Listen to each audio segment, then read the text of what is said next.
Hello friends, welcome to you success. आज की इस वीडियो में हम लोग घटना चक्र सीरीज़ के अंतर्गत इंडियन इकोनॉमी के विषय को देखेंगे और उसके अंतर्गत 1991 के आर्थिक सुधार और उसके बाद की अर्थव्यवस्था को समझने का प्रयास करेंगे। तो आइए चलिए इस वीडियो को शुरू करते हैं। तो जैसा कि आप सभी लोग जानते हैं कि 1991 में भारत में बैलेंस ऑफ पेमेंट का संकट उत्पन्न हो गया था, जिसके तहत भारत के पास फॉरेक्स की कमी हो गई थी और भारत के पास कुछ ही दिनों का आयात करने के बराबर फॉरेक्स बचा हुआ था, जिसके कारण भारत को आईएमएफ से लोन लेना पड़ा। और उसके लिए लोन लेने की शर्त यह थी कि भारत को अपनी अर्थव्यवस्था को विश्व के लिए खोलना पड़ा।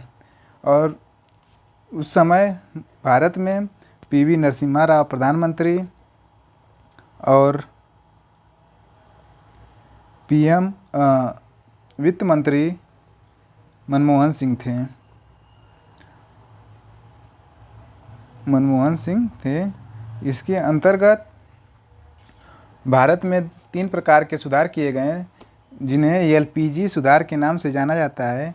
एल से तात्पर्य लिबरलाइजेशन अर्थात उदारीकरण, पी से प्राइवेटाइजेशन जिसके कारण निजीकरण, और जी से ग्लोबलाइजेशन अर्थात वैश्वीकरण है। तो इस प्रकार के सुधार भारतीय अर्थव्यवस्था में किए गए ताकि भारत की अर्थव्यवस्था सुदृढ़ हो सके। तो चलिए देखते हैं इसके अंतर्गत और कौन कौन से पॉइंट हैं। तो सबसे पहला पॉइंट है, महारत्न एवं नवरत्न का विचार सार्वजनिक क्षेत्र के चयनित उद्यमों से संबंधित है। तो जो महारत्न और नवरत्न कंपनियां होती हैं वो मुख्यतः सार्वजनिक क्षेत्र की होती हैं। अब अगला पॉइंट है, मई 2023 में भारत में महारत्न कंपनियों की संख्या 12 थी और नवरत्न कंपनियों की संख्या 13 थी। अगस्त 2023 में 13वें महारत्न कंपनी के रूप में ऑयल इंडिया लिमिटेड को जोड़ा गया और नवरत्न कंपनी के रूप में ओएनजीसी विदेश लिमिटेड को जोड़ा गया। अब आइए देखते हैं भारत में कौन कौन सी 13 महारत्न कंपनियां हैं। तो उसके अंतर्गत सबसे पहली है भारत हैवी इलेक्ट्रिकल्स लिमिटेड, जिसे भेल भी कहते हैं। दूसरा है कोल इंडिया लिमिटेड। तीसरा है गेल इंडिया लिमिटेड। चौथा है इंडियन ऑयल कॉरपोरेशन लिमिटेड। पांचवा है National Thermal Power Corporation Limited. छठा है Oil and Natural Gas Corporation Limited. सातवां है Steel Authority of India limited.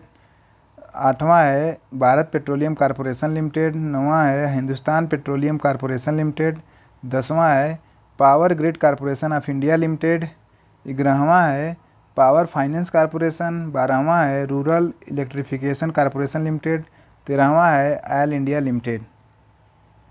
अब अगला पॉइंट है, हथकरघा क्षेत्र के विकास के संबंध में मीरा सेठ समिति का गठन किया गया था। तो मीरा सेठ समिति का संबंध हथकरघा क्षेत्र के विकास से संबंधित है। अगला पॉइंट है, BIFR का विस्तारित रूप board for industrial and financial reconstruction अर्थात औद्योगिक एवं वित्तीय पुनर्निर्माण बोर्ड है। इसकी स्थापना केंद्र सरकार ने वर्ष 1987 में की थी। अब अगला पॉइंट है, रोजगार की दृष्टि से उत्तर प्रदेश का सबसे बड़ा उद्योग हथकरघा उद्योग है। तो उत्तर प्रदेश में सबसे अधिक रोजगार हथकरघा उद्योग द्वारा लोगों को प्राप्त होता है। इसके बाद अगला पॉइंट है, औद्योगिक विकास की दृष्टि से उत्तर प्रदेश का पश्चिमी क्षेत्र सर्वाधिक विकसित है और भारत का उत्तर प्रदेश का पूर्वी क्षेत्र, जिसे पूर्वांचल भी कहा जाता है, वह पश्चिमी क्षेत्र की अपेक्षा बहुत ही कम विकसित है औद्योगिक दृष्टि से। अगला पॉइंट है, इंडियन मिनरल्स ईयरबुक 2021 के अनुसार वर्ष 2020 एवं वर्ष 2021 में विश्व स्तर पर सीमेंट उत्पादन में भारत दूसरे स्थान पर तथा चीन पहले स्थान पर। तो सीमेंट उत्पादन में भारत द्वितीय और चीन पहले स्थान पर है। अगला पॉइंट है, कोयले का सर्वाधिक उपयोग ऊर्जा उत्पादन में होता है। तो ऊर्जा उत्पादन के लिए सर्वाधिक उपयोग कोयले का किया जाता है। इसके बाद हम लोग कुछ स्थान को देखते हैं और उन स्थानों का संबंध किस प्रकार के उत्पादन से है उसको जानने का प्रयास करते हैं। तो सबसे पहला है कटनी, यहाँ पे सीमेंट उत्पादन से संबंधित है। सूरत सूती वस्त्र से संबंधित है। चुर्क सीमेंट उद्योग से संबंधित है। ध्रुव रिएक्टर कलपक्कम से संबंधित है। अब अगला पॉइंट है, भारत में औद्योगिक विकास हेतु संयुक्त क्षेत्र का विचार वर्ष 1956 की औद्योगिक नीति के प्रस्ताव में रखा गया था। भारत में पर्यटन और होटल उद्योग का विकास आईटीडीसी का कार्य है। तो भारत में होटल और पर्यटन उद्योग के बढ़ावा देने का कार्य आईटीडीसी द्वारा किया जाता है। इसके बाद अगला पॉइंट है गोल्डन हैंडशेक का संबंध स्वैच्छिक सेवानिवृत्ति योजना से, अर्थात जो लोग स्वैच्छिक रूप से सेवानिवृत्ति लेते हैं उनका संबंध गोल्डन हैंडशेक से होता है। अगला पॉइंट है हजारी उर्वरक कारखाना प्राकृतिक गैस पर आधारित है। इसके बाद है आधुनिक सभ्यता के लिए सबसे मूलभूत लौह इस्पात उद्योग को माना जाता है। अगला पॉइंट है सार्वजनिक उद्यमों में विनिवेश वर्ष 1991-92 से हुआ, जिसे प्राइवेटाइजेशन भी कहा जाता है। तो प्राइवेटाइजेशन की शुरुआत 1991-92 से हुई थी भारत में विशेष तौर पर। अब कुछ स्थानों को देखते हैं और उनका संबंध किस औद्योगिक केंद्र से है उसको देखते हैं। तो सबसे पहला है विशाखापत्तनम जो आंध्र प्रदेश में है, यह पोत निर्माण से संबंधित है। मुरी झारखंड में है, एल्युमिनियम उत्पादन से संबंधित है। गुरुग्राम हरियाणा में है और यह मोटर गाड़ियों के औद्योगिक केंद्र के रूप में है। पनकी उत्तर प्रदेश में है और यह उर्वरक के उत्पादन केंद्र के रूप में है। कोयम्बटूर सूती वस्त्र उद्योग के लिए, राउरकेला लौह इस्पात उद्योग के लिए, कपूरथला रेल डिब्बा उत्पादन के लिए, बरौनी तेल शोधन के लिए प्रसिद्ध है। सिंगरौली एमपी में है कोयला उत्पादन के लिए। कजरहट चुनार उत्तर प्रदेश में है सीमेंट उत्पादन के लिए। कोयली वडोदरा गुजरात में है तेल शोधन के लिए। आणंद गुजरात में है दूध उत्पादन के लिए प्रसिद्ध है। अगला पॉइंट है ग्रामीण युवकों की नियोजनीयता बढ़ाने के लिए दीनदयाल उपाध्याय ग्रामीण कौशल योजना शुरू की गई है। तो इस योजना का प्रारंभ ग्रामीण युवकों में रोजगार को बढ़ावा देने के लिए किया गया है। अगला पॉइंट है ब्याज अदायगी केंद्र सरकार के व्यय की सबसे बड़ी मद है। तो केंद्र सरकार जहाँ पे सबसे अपना रुपया खर्च करती है सबसे अधिक वह होता है ब्याज भुगतान में। अगला पॉइंट है भारतीय रिजर्व बैंक अर्थात आरबीआई मौद्रिक नीति का निर्माण करता है। फिर है वित्त आयोग केंद्र एवं राज्यों के मध्य राजस्व एवं वित्तीय संसाधनों का बंटवारा करता है।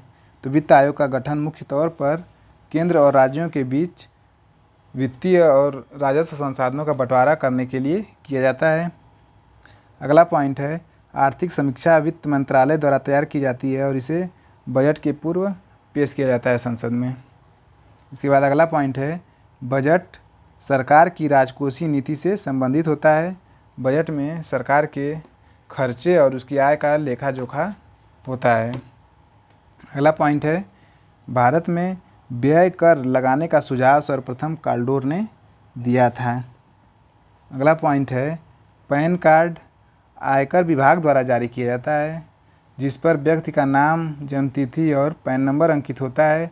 पैन कार्ड व्यक्ति के पते को प्रमाणित नहीं करता है, इस पर व्यक्ति का एड्रेस लिखा नहीं होता है। अगला पॉइंट है 15वें वित्त आयोग के अध्यक्ष एन.के. सिंह हैं। अब अगला पॉइंट है प्राथमिक घाटा को प्राप्त करने हेतु राजकोषीय घाटे में से ब्याज अदायगियों को घटा दिया जाता है, अर्थात प्राथमिक घाटा बराबर राजकोषीय घाटा माइनस ब्याज अदायगी। तो सरकार को जितना राजकोषीय घाटा होता है और उसमें से ब्याज भुगतान को अगर घटा दिया जाए तो जो घाटा प्राप्त होता है वह प्राथमिक घाटा होता है। इसके बाद है बजटीय घाटा। तो बजटीय घाटे का फार्मूला होता है कुल प्राप्तियां माइनस कुल व्यय। सरकार को कितने प्राप्तियां हो रही हैं और सरकार कितना व्यय कर रही है वो उसका संबंध बजटीय घाटे से होता है। उसके बाद है राजस्व घाटा। राजस्व प्राप्तियों में से अगर राजस्व व्यय को घटाया जाए तो जो प्राप्त होता है वह राजस्व घाटा होता है। इसके बाद है सभी घाटों में राजकोषीय घाटा सर्वाधिक बड़ा होता है। तो बजटीय घाटा राजस्व घाटा प्राथमिक घाटा इन सब में सबसे अधिक जो बड़ा घाटा होता है वह राजकोषीय घाटा होता है। इसके बाद है स्टाम्प शुल्क का आरोपण केंद्र करता है किंतु उसका संग्रह और विनियोजन अर्थात व्यय राज्य करते हैं। इसके बाद अगला पॉइंट है सीमा शुल्क और निगम कर संघीय सरकार के द्वारा लगाए एवं उद्ग्रहण किए जाते हैं, अर्थात संघ सरकार इस पर लगाती है और इसका उपयोग करती है सीमा शुल्क और निगम कर को। अगला पॉइंट है बिक्री कर पर राज्य सरकारों का अनन्य रूप से अधिकार है। तो बिक्री कर का लगाने का अधिकार केवल राज्य सरकारों के पास है। इसके बाद है संपत्ति कर, भू राजस्व कर, उपहार कर, जोत कर पर राज्य सरकारों का अधिकार है। तो राज्य सरकार संपत्ति कर, भू राजस्व कर, उपहार कर और जोत कर को लागू करती है। इसके बाद है आयकर, संपत्ति कर एवं संपदा शुल्क, ये सब प्रत्यक्ष कर के उदाहरण हैं, क्योंकि इनमें करापात और कराघात दोनों एक ही व्यक्ति पर होता है। अर्थात जो व्यक्ति कर सरकार को देता है और जो वास्तव में कर का भुगतान करता है वह एक ही व्यक्ति पर हो तो वो प्रत्यक्ष कर के अंतर्गत आते हैं। इसके बाद अगला पॉइंट है बिक्री कर, अर्थात सेल्स टैक्स में कर विक्रेता पर लगता है, अर्थात कराघात विक्रेता पर होता है, किंतु अंततः वह क्रेता को अदा करना पड़ता है, अर्थात करापात क्रेता पर पड़ता है। अतः यह अप्रत्यक्ष कर का उदाहरण है। जब कराघात और करापात अलग अलग लोगों पर होता है तो अप्रत्यक्ष कर का उदाहरण होता है। अगला पॉइंट है मॉडवेट अथवा संशोधित मूल्य वर्धित कर, अर्थात वैल्यू एडेड टैक्स का संबंध उत्पाद कर से है।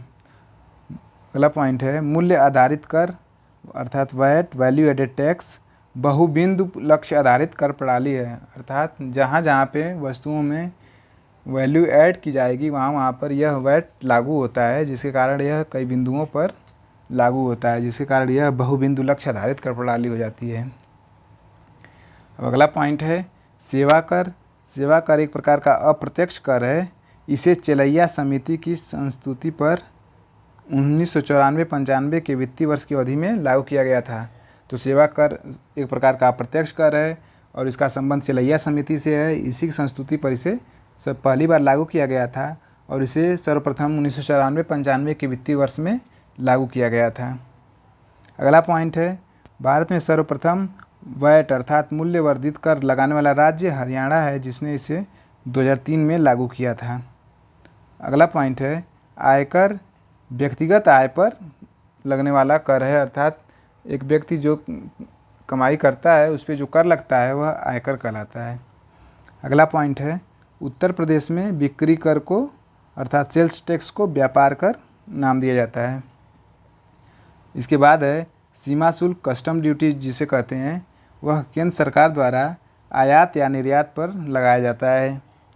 इसके बाद है उत्पाद शुल्क, देश में उत्पादित की जाने वाली वस्तुओं पर लगाया जाता है। इस प्रकार उत्पाद शुल्क एक वस्तु कर है, अर्थात ये उत्पादित करने वाली वस्तुओं पर लगाए जाने के कारण इसे एक वस्तु कर भी कहा जा सकता है।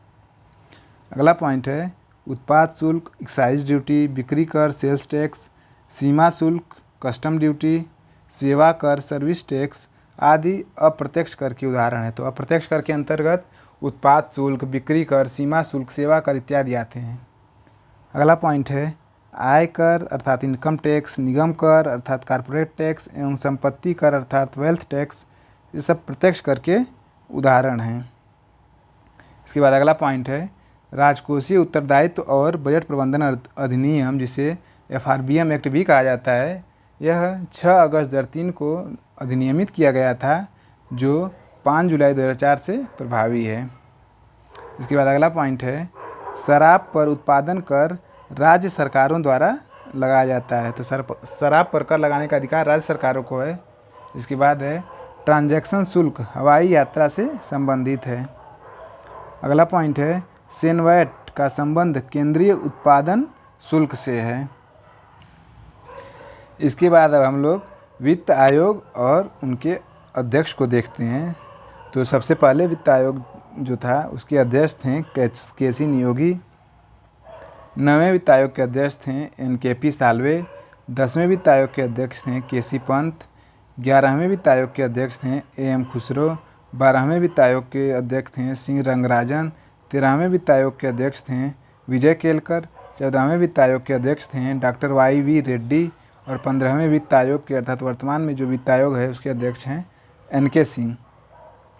इसके बाद अगला पॉइंट है भारत में न्यूनतम वैकल्पिक कर अर्थात मिनिमम अल्टरनेटिव टैक्स का समावेश वर्ष 1996-97 में किया गया था। तो भारत में 1996-97 में MAT को शामिल किया गया था।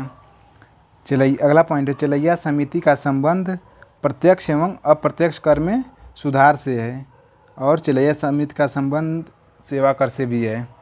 अगला पॉइंट है मनोरंजन कर केंद्र सरकार नहीं लगाती है, अर्थात यह राज्य सरकार लगाती है। इसके बाद अगला पॉइंट है कंपनी कर, वह कर है जो कंपनी की आय पर लगता है।